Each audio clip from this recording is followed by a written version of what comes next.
Hey guys, welcome to the channel, or welcome back to the channel if you're new. Barca just beat Alavés 1-0 at the Montjuic. Genuinely such a bad display from us. I'm not going to say it was the worst display that we've had all season, but it was not good. It just showed once again that we don't know how to play against a low block team. But luckily that one goal did give us a vital 3 points, considering that Real lost against Espanyol yesterday 1-0. Which never would I have thought that Espanyol would help us out, but like shout out them for real. But dude, we broke la racha of spanking equipos, los banquitos, bro. Because we spanked Valencia, we spanked Real obviously, and I'm pretty sure we spanked Espanyol. But back to the game. We're gonna start with how Flick set us up. Honestly, it was a strong starting 11, all things considered, except for Lewandowski, but that's just me, and Chesney, but that's just me. Maybe, I don't know. But yeah, Leo up top, Lamine, Rafinha, Gavi is our 10, Pedri, Casalo, Balde, Cubarsi, Araujo, Kunde, and Chesney in goal. And like, where to start? It was such a flat game in that first half. It was a game of defense, really, right? Because Alavés had that low block. They were defending really well. They were closing gaps of space. They were man-marking us. And Barca just didn't know how to react to that. Our midfield was completely non-existent, which is what contributed to the fact that we had no control, we had no tempo, and we were just complacent in it, right? There was a mundanity, and our players were so scared to break that. So going back into that midfield, Pedri was doing some very nice, like, appealing things visually, right? But it wasn't necessarily efficient or productive towards advancing in the game, towards, like, being a stronger team, more threatening. And then Casado just looked lost. Like, I could see that he was trying to get like involucrado and everything, but he just wasn't helping. And then obviously Gavi had to come off because he had that head collision in the first half, and Fermin came in, and genuinely when I say that Fermin did not play well, at least in that first half, he did not show up at all, bro. I saw a stat that he had one pass in 37 minutes of play in that first half. That's actually like so bad. And like again, you know me, I'm a Fermin lover. I'm not trying to hate on any Barca player, but it's just like straight facts. That that defense, Araujo was doing a lot better in maintaining that high line and just like defensively as a whole, but he just didn't help in maintaining possession, because you could see his hesitance. He had a lot of time where he would get the ball and he easily could pick out a pass, right? We would have like an attacker, a midfielder that would like make a corrida, but it's like he doesn't trust himself to like do it on instinct, or he doesn't have like the practice to like necessarily do it so quickly. So yeah, and also it's kind of like lazy balls from him all around. I'm not gonna hold you. Cubarsi, I do think he played well in the first half. I think he was doing really well redirecting possession, because there were a couple times where Barca would have conceded a corner to Alavés, and Cubarsi would like, make the extra effort, run and like take it out so they would get like a throw in instead, or at least like kick it higher on the pitch so their throw in wouldn't be like so low into our half, things of that nature. And once more, he is so good at pulling Alavés strikers or just attackers out of position. He really knows when to push up and pull back. He's so amazing with that high line. Balde, truthfully, I didn't notice him like that. Like, I could see him trying to do what he's been doing for these past couple of weeks, but it just didn't come off today.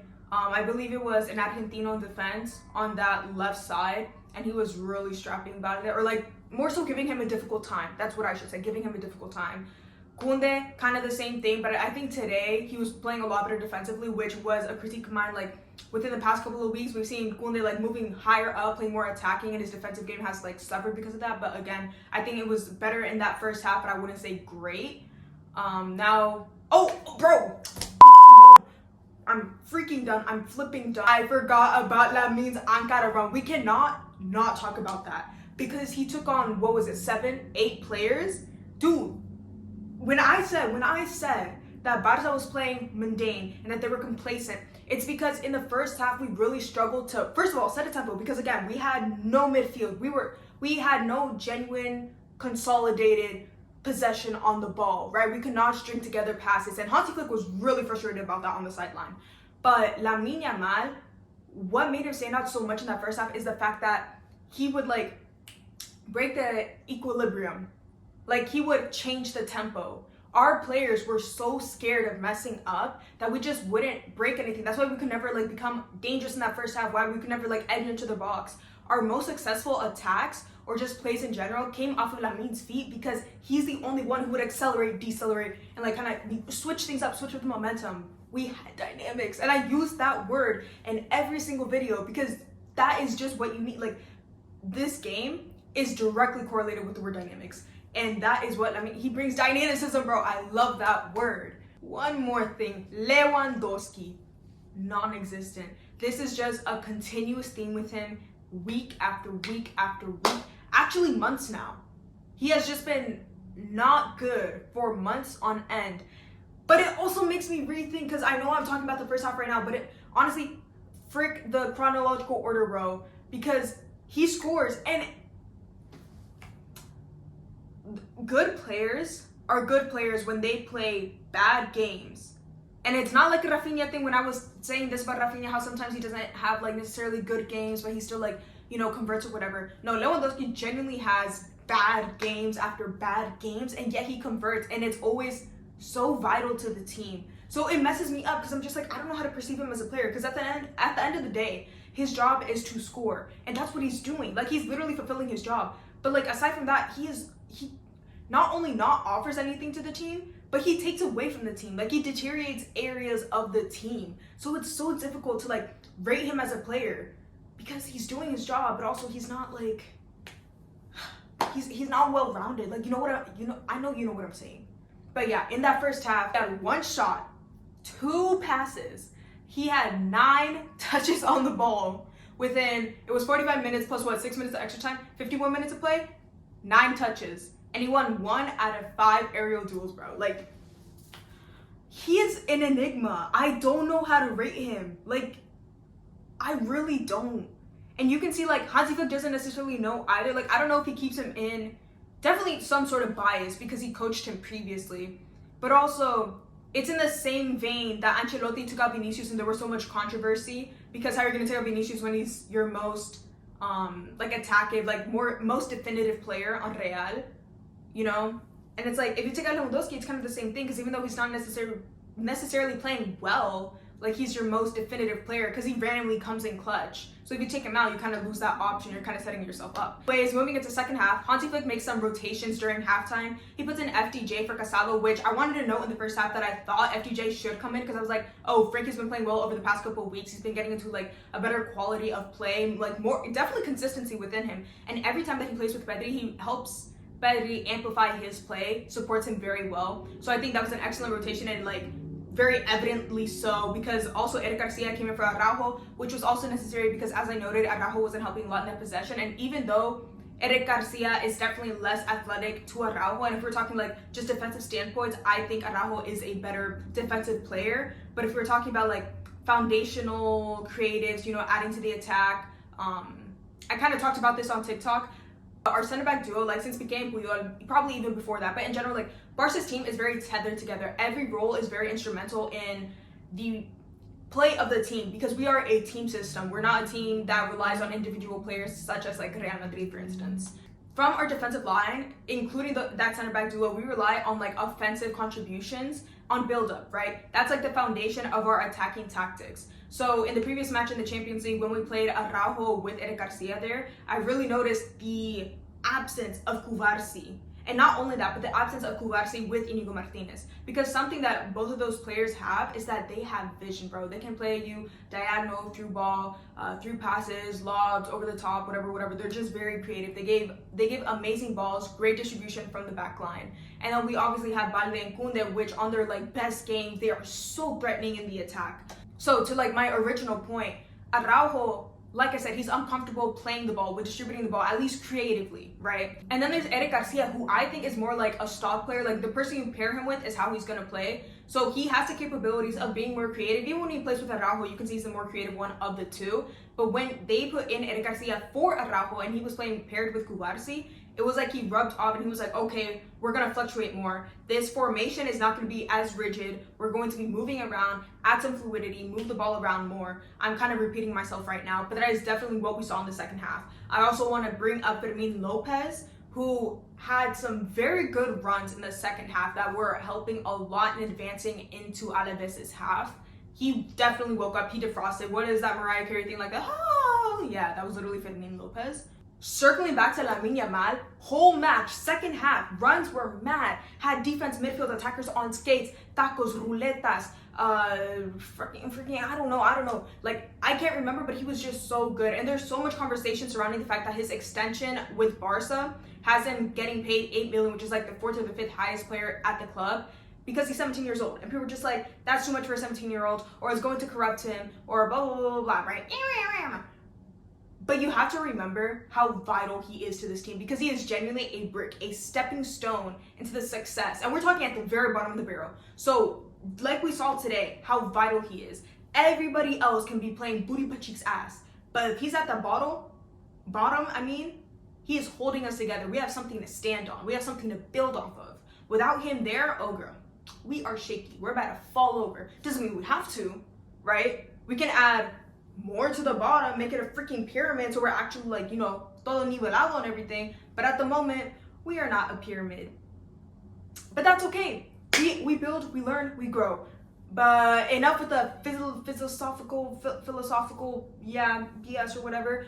Let's talk about that goal. Starts with FGJ, who gives it to Pedri. Pedri sees Lamine on the other side of the pitch, sends it over. Lamine con la una. It kind of deflects on Molina a tiny bit, but that deflection was enough to keep Lewandowski onside. And Lewandowski hits it on the one, puts it in, and it's a goal. That was very, very important and vital into giving us those 3 points, like I said, which closes that gap with Real and Atletico de Madrid. We're below Atletico de Madrid by 3 points and Real by 4. And, Lewandowski celebrates that crazy, which, rightfully so. It was so difficult for us to even get that goal, to get close enough to the box for that. Shout at him. He was there. Again, gives me conflicting feelings on how to rate him as a player, but shout at him. Ferran comes in. He takes some good shots. He's very good at manipulating space. So Alavés was trying to man mark us, especially in that first half. In the second half, it just fell apart. With Ferran being added into the mix, they just couldn't handle that type of pressure anymore. Later in the game, Balde comes off for Gerard Martin, and there is like this one moment where Chesney calls for the ball, but there's a striker here, Gerard here, they're both like pressing, they're coming into the box, Chesney's right there, Chesney's like, it's my ball, and then Gerard takes it, and like Chesney's like low-key pressed about it, but like, that's so real, Martin, like, I like that from him, like, don't take a risk there, but also I wouldn't trust Chesney either. Although Chesney did have a good game today. I'm not gonna say like I was confident in him, but he didn't make any like dumb errors that he's made in like the previous matches that he's played with us. So it's improvement from him. Yeah, like definitely. Now for player ratings, let's start with Chesney in goal. Like I said, no glaringly obvious mistakes, no dumbness either. He is better at coming out. He's playing more with the team, but he doesn't look confident in it, which doesn't instill confidence in me. He looks shaky. He just boots it out, and he wasn't tested too much today, so I can't say he was critical into giving us these 3 points. So because of that, I'll give him like a 6.5 out of 10. Balde, I think I'm gonna give him a 7 out of 10. I don't think it was his best game defensively or offensively, but he had some good moments to note, such as running it down the flank to the post, giving some good centers. I don't think he was like an incredibly dangerous player, but I think, it was a decent performance overall. Now for Paco Warsi, I think he was an 8 out of 10. In that first half, aside from Lamine, he was the only player that I believe was playing well. He was so good in pulling out those Alavés attackers out of the position and knowing when to step up, good at controlling the high line, good at repositioning possessive measures to ensure that Barca had more possession or just like were put into less dangerous situations. I think it was just like an overall good defensive display from him. Araujo, I think he was a 7 out of 10. I don't think he was bad. I think he was a lot better at maintaining that high line. Of course, he looked solid defensively, but it was just the game needed more creative measures, and Araujo just couldn't offer that. So I can't give him anything higher than a 7, but I think for his defensive work, he was solid overall. So yeah, a 7 out of 10. Now for Koundé, I think he was a 7 out of 10. It was an overall decent display from him. In the first half, like everyone else, he wasn't looking too good, but in the second half, he was linking up more, helping more in the attack. His defensive measures were like a bit more sharpened. I don't even know if that makes sense, but yeah, I think it was like a decent display from Koundé, nothing too notable. Now for Pedri, I think he was the second most influential player on this team today, aside from Lamine Yamal. In the first half, like I said, our midfield was non-existent. We didn't have possession, retention, we couldn't set a tempo. And while Pedri was trying, it wasn't necessarily productive. But then with the substitution of Frankie, Pedri was finally able to play his game, and he really took control of that midfield, took ownership. He was accelerating and decelerating. He completely controlled that tempo, which was so important in Barca regaining their footing into the game and, being able to really put in that goal, because he's the one who sent it to Lamine, who sent it to Lewa, right? He was what do they call it in hockey? That hockey thing or whatever. Creo la jugada. That's the easier way to say it. But yeah, for Pedri, I'm going to give him like an 8.7 out of 10. Now for Marc Gasol, I think he was like a 6.5 out of 10. I could really see the efforts that he was making into that first half, but he was struggling a lot with ball retention, which is what we needed, especially facing a low block. We need possession to set a tempo and everything. So because of that, he wasn't giving what we needed out of the game. So 6.5 I think is sufficient. Now for Gavi, he came out early, so it's really hard to actually judge him because of course, if we would have stayed in, we would have seen like the evolution of his game. He definitely probably would have improved. But from what I saw, we needed possession. Gavi wasn't necessarily like helping in that field. So I think a 6 out of 10 is fair, all things considered. Rafinha, I don't think he had a good game today. I think he was making the effort. There were a couple times where I did notice him making runs, definitely trying to keep possession of the ball in his own ways, right? Keeping it from going out of bounds. But I don't think he built anything for the team today.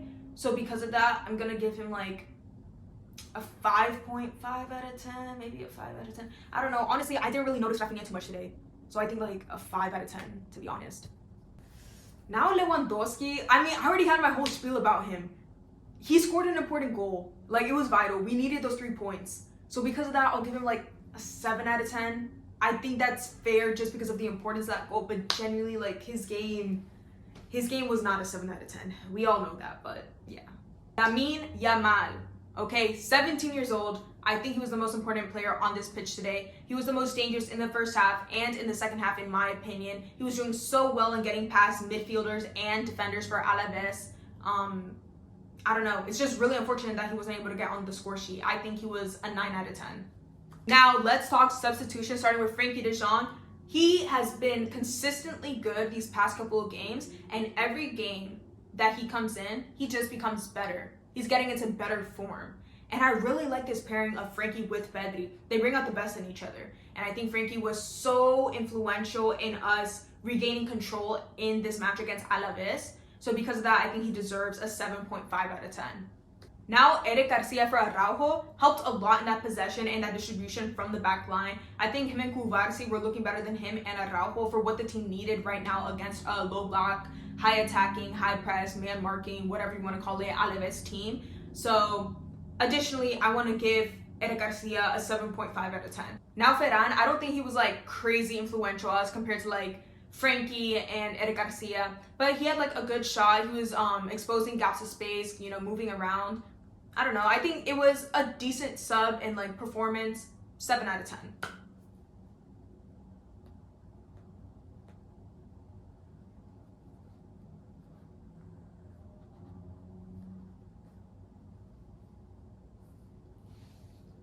Oh my gosh, wait. I forgot to add this about Frenkie.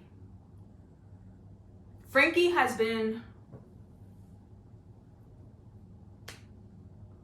Now for Frenkie, I think he was a 7.5 out of 10 because him coming in helped. I really like him and Pedri together. Over these past couple of weeks and appearances from Frenkie, he's been good. But every time that he comes in, he's been getting into better form. And just consistently too, which is what we love to see from Frenkie de Jong. That's when we like him the most.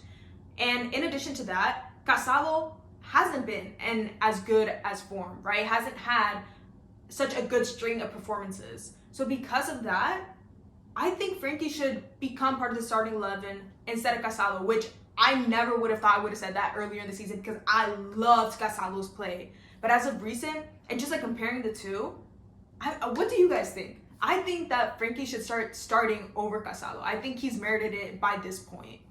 Now, Gerard Martin, I don't think he was like crazy influential. I don't think he did anything crazy or notable aside from that one little communicative issue with Chesney, which I thought was kind of funny. But I think a 6.5 is fair. Oh my gosh, wait, we also had Pau Victor coming for Lewandowski. I completely forgot about that. He came in at the very end. I don't really think there's anything to rate there. But yeah, that was Barca versus Alavés. Kind of a doo-doo ass cheeks, butt cheeks, white cheeks, baby cheeks. I don't even know what cheeks game, but we won. We got those 3 points. We're closing that gap in La Liga.